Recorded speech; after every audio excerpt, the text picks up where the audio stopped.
Nikon Z9 camera settings for high-end product photography. Hey, it's Kunal. How's everybody doing? I'm a commercial liquid and product photographer, and I recently picked up the Nikon Z9 for my commercial work. And moving on to a mirrorless system, there are quite a few things that have changed. In fact, I'll be sharing an in-depth review on using the Z9 for commercial photography very soon. So make sure to subscribe my YouTube channel and hit the bell icon so you don't miss out on the upcoming videos. For now, let's dive straight into the camera settings that I use for high-end product photography. Right, so let's start from the photo shooting menu here. And the very first option is shooting menu bank. Now this is really good because here you can actually save all the settings for different shooting styles. Like in my case, I have set my camera for product photography, portrait and cityscapes. So today let's look at the product settings here. Now the next setting is extended menu banks. If you switch this on, you can save a lot of settings like the shooting mode, aperture, shutter speed, flash mode, and a lot of other things in the shooting menu bank.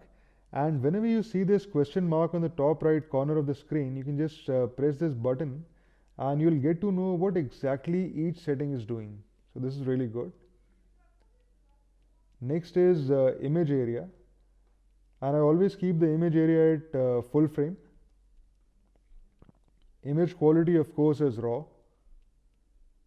The RAW recording, so in this camera it has three options, and in lossless compression it gives the best quality possible. So I've kept it on that. Now white balance.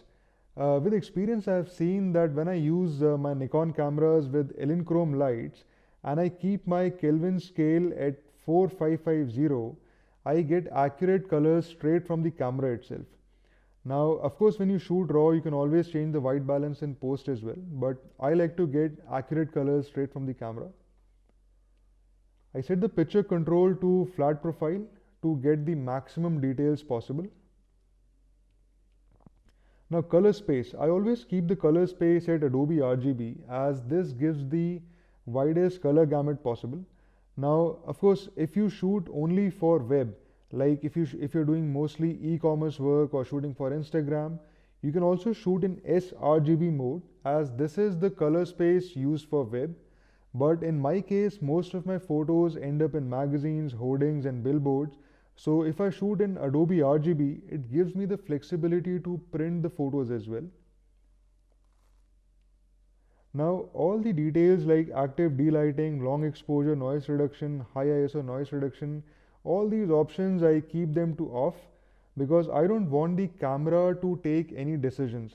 I want the cleanest, purest file from the camera. So all these settings are kept to off.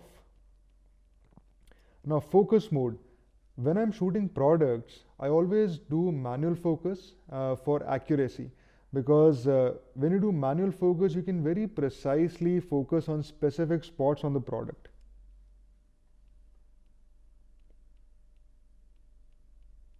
So this is it for the photo shooting menu. Let's move on to the custom settings menu.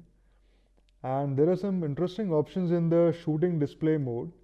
So for instance, if I go to D15 setting, you can see that I have set my grid type to 5:4. And this is because mostly when I'm shooting products, I use the ratio of 5:4.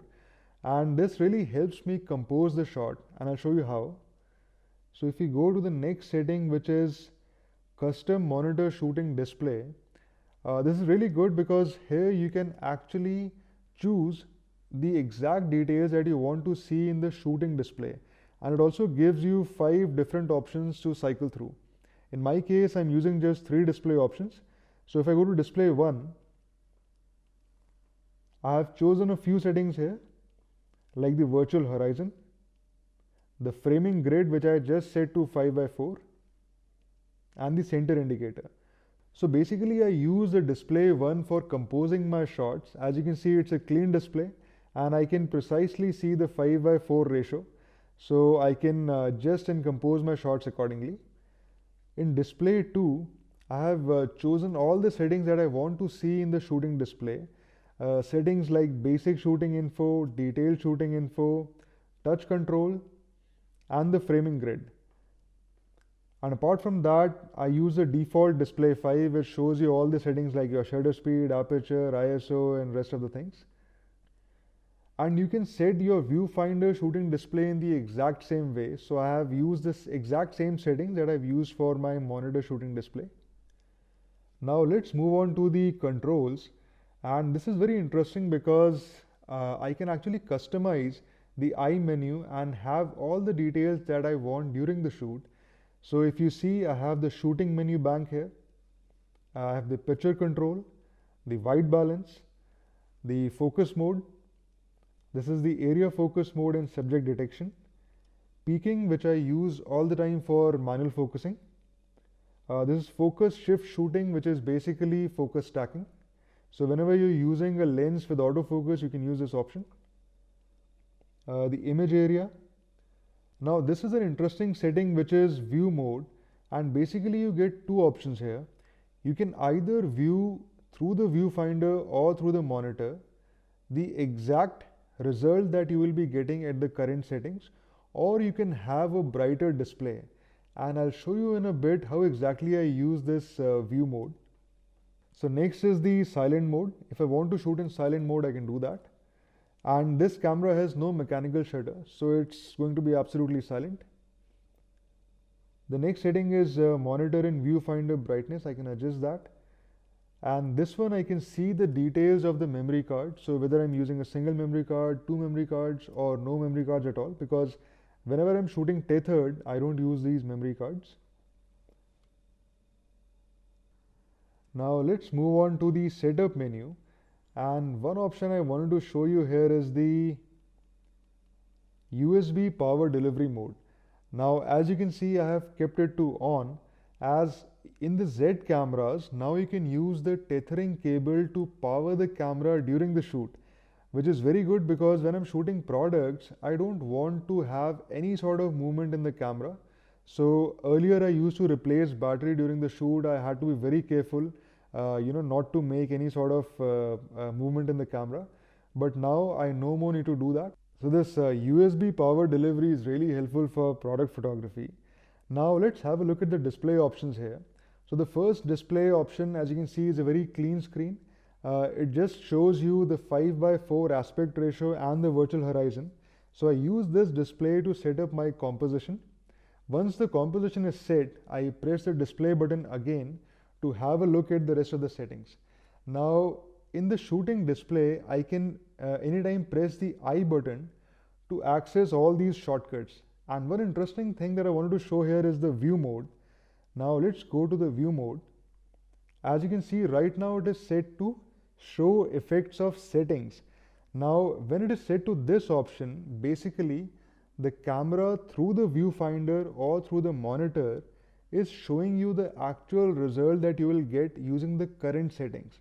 Now what happens is when I'm shooting products, most of the times I'm shooting in studio using the modeling lamps, and sometimes the modeling lamps are so dimly lit that it is very difficult to precisely focus on the product. So if I want to focus on the products, I either need to change the settings on my camera or switch on the lights to do so. But now using this option, if I go back to the eye menu and to the view mode, I can change this setting to adjust for ease of viewing, and doing so simply brightens up the display. So now there is no need to change the camera settings or switch on the lights. I can simply brighten up the display using this setting and precisely focus on the product, just like this. Right, so that's it guys. This is how I use my Nikon Z9 for high-end product photography. If you have any questions, you can ask me in the comments below.